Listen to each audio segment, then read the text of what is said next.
Baby na ma banda abinka, to menene soyayyar? Ai wannan shi kaɗai ne soyayya, kuma soyayya babu sumbata, ai ba soyayya ba ce. Ai ka rungume ni, na rungume ka, shi ne soyayya baby na. In dai wannan ne kar ka ji komai wallahi. Oh, kai baby na wai da gaske? Kai, to gaskiya ku kin sani cewa ba zan taɓe miki kishiya ba a soyayya? Ai daga ke babu ƙari. Ai ni in dai zan dinga samun sumbata, to hankalina zai kwanta kuma zan miki duk abin da kike so in dai za ki dinga min kiss. Ni kwa dai Aisha in tambaye ki, wai Aisha ya batun saurayinki Usman kuwa? Wai yanzu Usman wannan soyayyar da yake nuna miki a kwanakin baya, yanzu kwa ina nuna miki ita? Saboda kin san fa samarin yanzu sai dai a hankali. Kina gani dai ni dai saurayina Siraja, tun da sallah ta rage saura sati 2, bawan Allah nan ya guje ni ya sa na a blacklist. Ke ko namba ko wayar ƙawata na a ranar kira shi na tura mishi da text message, sai ya ce min ai ban rubuta text message ɗin daidai ba, na rubuta shi da babban baki. Ke a takaice dai duk inda na je idan ya gani sai ya cika wandonsa da iska ya fita a guje. Saboda me? Wai saboda sallah ta yi. A kwanaki kuma yana ce min ba zai iya kaiwa minti 2 bai ji muryana ba, kuma ba zai iya kaiwa awa 2 ba tare da ya ga fuska na ba. Ni dai ban san yadda zan da shi ba.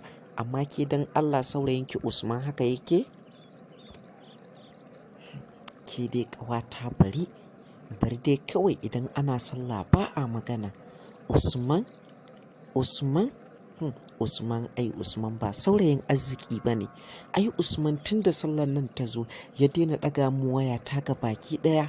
Idan na kira shi ma ba zai ɗaga ba, sai ya ce min ai me kaza. Idan kuma na ɓoye namba na kira shi, yana jin muryata sai ya ce kashe zan kira ki.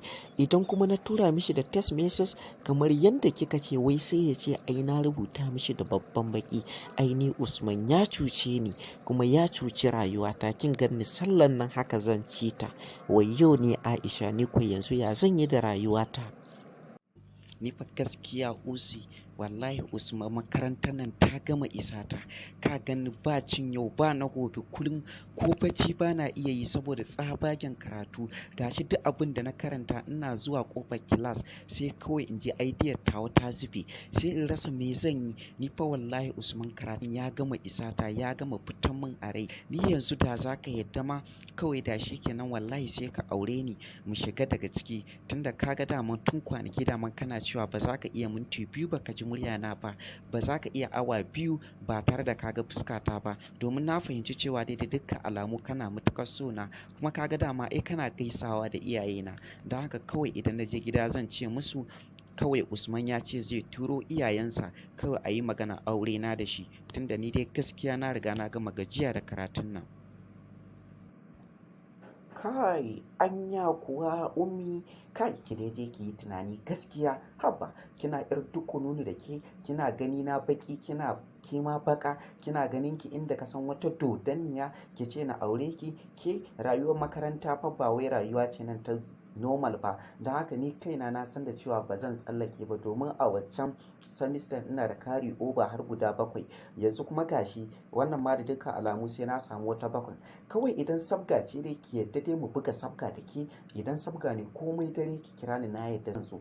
Amma ina batun aure, tab na aure ki. So kike 'ya'yanmu su ƙi auruwa? Ga ki baki, ga ni baki. Ai wannan sai dai ki je ki samu Siraj ne kawai zai iya aure ki. Shi ma ɗin dai sai dai a dai taya shi dai da addu'a. Don gaskiya wallahi kafin ki samu mijin aure za ki sha wahala, ba zan ɓoye miki ba.